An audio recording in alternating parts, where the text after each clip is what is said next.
Well, hello there again. I did not expect to be making yet another Anthem video this soon. Hey everyone, what's up? Open World Games here, and yes, a new content reveal has been teased. We're going to be getting a new live stream from Bioware. This was recently posted out on the official Anthem social media. It says, join Jesse and a special guest this Wednesday at 1 p.m. PT, 3 p.m. CT time, as they show some new content and talk about the next update coming to Anthem. Tune in and watch here either at twitch.tv/AnthemGame or mixer.com/AnthemGame. So there you have it. We're going to be getting some new content that's going to be shown off for us. Now, what could that be? I'm not too sure. Now, they did want to show off previously in the previous stream the legendary mission. So that's something they could be showcasing. Then we have the 90-day roadmap, which I'm going to go over that in just a moment just to re-clarify some things that we'll be releasing here late March and then in April. But Jesse did go on to say this. We're going to be talking about the next update, 1.04. The last update was, of course, 1.03, which is what you're able to play right now, of course. And then we did recently get the increase in legendary drop rates and masterwork drop rates. But let's, you know what, let's drop on by the 90-day roadmap and see what could potentially be talked about here. So, of course, we have the recurring updates, which they have mentioned, beforehand. Now, once we hit March 2019, we've already experienced the Therapy Giants. We have a free play event called Beasts of the Field Part 2. Let's see what they say here. Discover. It says, Beast of the Field Part 2 reports in from ranches and caravans outside the walls. The fauna of Bastion are acting erratically. Investigate the northwest corner of the map in free play and see if you can find any answers. So that's going to be a new event here coming up very soon. Then we have some new items that has not been shown to us at all yet. We have Scar Infestation free play event. It says this, Cyphers report increasing Scar activity. Stem the tide before it swarms out of control in free play. So that sounds interesting. A lot of you guys have been wanting to see more and more enemies in free play and overall, especially when you get to higher difficulties. A lot of you guys are like, well, don't make their health higher, just give me more enemies to kill. Of course, we know what Outlaw Outrage is. More outlaws. And then we have Legendary Mission Phase 1. Do they go into details here? Relive the adventure, jump back into the story mission, increase difficulty, and better loot. 4 missions will be available in Phase 1. Oh, okay. Legendary Mission Phase 1 will include 4 missions. Okay.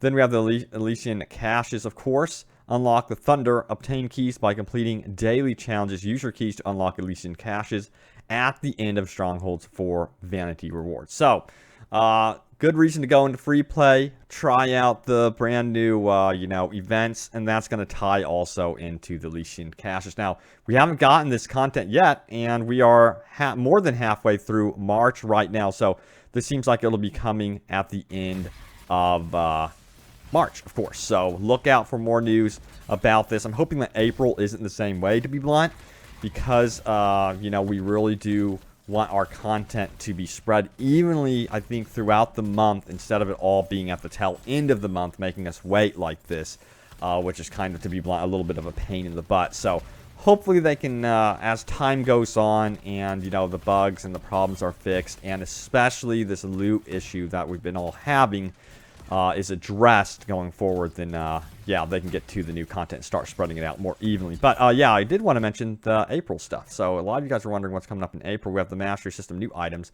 and then a bunch of Cortexes, which are locked. And then this one sounds really cool. Shaper Surge. And then we have, of course, the Legendary Missions, the Sunken Stronghold. I am so freaking hyped for that one. And then, of course, weekly Stronghold Challenge, leaderboards, and then guilds. So a lot of cool stuff coming up here, for sure. Once we hit April, I think that's going to be really cool. Definitely. And then, did I mention the Mastery System? I think I did. But anyway, let's go back to the gameplay here. So, a lot of cool stuff coming up. But, look out for more news related to that. Again, we're going to be getting that new live stream here very soon. But I did a recent video about luck and how a lot of you guys seem like you want luck to be removed. And as it stands right now, it's like 70% of you don't even care about luck at all. And it works half the time. And, what's the point of having luck in the game? You're also noticing that when you use luck, it's influencing your gear that you have equipped. So that's a big problem because you want to equip all legendaries and all masterworks for the most part, and you're ending up in situations where you have to equip epic gear, stuff you do not want on your javelin, just because you want to try out this stronghold or free play event or whatever with better luck, and that is an issue. So let's check out some further responses about how you guys are handling this. So this is one of the comments from the DT Network. It says this: I get more legendaries masterworks with no luck equipped. He was one of the top comments recently on the latest video. Check out that video. It's brand new, by the way. See the description below. But it seems like a lot of you guys are just better off with no luck at all. It seems like, to me, luck is just not working half the time, or at least properly. Now, Cellophane Gaming says this: luck should be a dynamic stat that's based off how much you play. A lot of people did agree with this one. I don't know about that, because, you know, how much would you have to play? Some people go to college, work, school, what have you, and sometimes their time is limited. So I don't think they should be punished. But I do think, you know, the more you play, the more you should be rewarded, of course. So I think that maybe different rewards should be given. I don't know. Let me know. But hey, we got a masterwork at the very least. Was that 2 of them? But anyway, let's keep going here. Next comment from Fawn, who says this: luck should just be a consumable. That makes more sense. Or if possible, to be able to have a 7th component, but only universal. My build runs all javelin-focused components anyways. So let me know what you make of that one. I was also wondering about luck as a consumable. You know, that could also be an option because it's kind of outside of your gear on your javelin. Of course, it would be kind of considered, you know, an addition once you go into that one-time use edition, I guess you would say, once you go into a session. But I think that would be better instead of putting it into the inscriptions. I think that would be helpful. But next up, we have Amp B, who says Diablo, 3 already went through this. Get rid of luck. Let us make builds. So I didn't even realize that. So Diablo 3 apparently also went through a same situation where they had luck going, and they actually ended up removing it seems. So it seems like, to me, Bioware really does need to just follow in the footsteps of whatever happened with Diablo 3. Because as I understand it, just improved and improved and improved. Alright, so Herman Panak, I believe it's a lot. I don't know how to say it. He says this: I got a legendary swarm grenade and had some same effect. I was getting 4 to 5 masterworks and occasionally legendary on each Tyrant Mines run I did. But past 2 days since got that grenade, I've not seen another legendary since my masterworks are now dropping average 2 in a row. This is exactly what happened to me. So I got my legendary grenade, and then the game put on the brakes and was like, cool it. We're going to only give you like 2 masterworks every so often. And I still have yet to receive that legendary. Now, that could change today. We'll see what happens today. Hopefully it does. Come on, man. Just give me my dang legendary. Alright, so let's keep going. Nick says this: luck should be added to the pilot tree that's coming. Obviously, also in a way that doesn't make us compromise main stats. That's a great option. You know what? I could kind of missed out on that. Forgot about that. Yeah. In April, let's drop by the roadmap real quick. In April, we're going to be getting this mastery system. So this could change a lot of stuff, guys. And we could be seeing perhaps luck introduced as like a passive type ability on the mastery skill tree type system. So that is always a great option, and one that Bioware should definitely consider. Honestly, I think that's probably a better option going forward than even consumables. So yeah. That's the route. If I was Bioware, that's probably the route I would take, where you can just upgrade your luck passively and then get it set in stone to what you really want it. Let me know what you guys think of that one. All right, so let's keep going, shall we? Next comment comes from Chris Nilsson, who says this: I've been wondering while watching this video if you use drop rate plus luck build, maybe you get a better chance of the legendaries or not.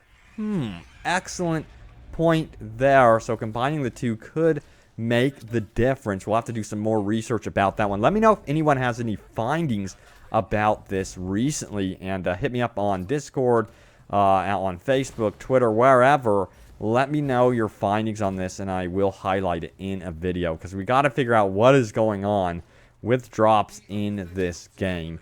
Because it's all over the place. You know, you have one moment where you hear someone's like, you have to run in groups. They have to be over 700 power. And, you know, I've done that. And since then, it's like been I haven't gotten much of anything. And then people are like, you have to solo it with the 700 plus power because the game will recognize you just as the group, you know, and you'll be good to go. Hey, I've done that for hours and hours and hours. So it's all, for me, it's all over the place.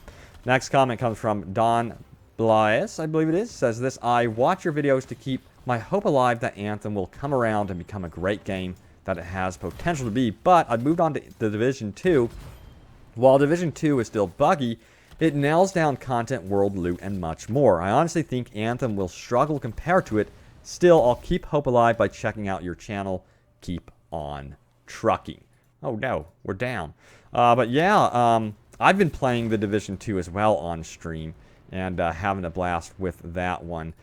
So that game is such a quality game, by the way. The launch has been so smooth for me personally. And yeah, sure, there's bugs and stuff, but my God, they really nailed down the game. And I wish Anthem would have more of a way of like a cohesive open world experience where, you know, I feel like Division 2 nailed that down a little better than Anthem. Of course, both have different play styles, and that's where I really like bouncing around both of them.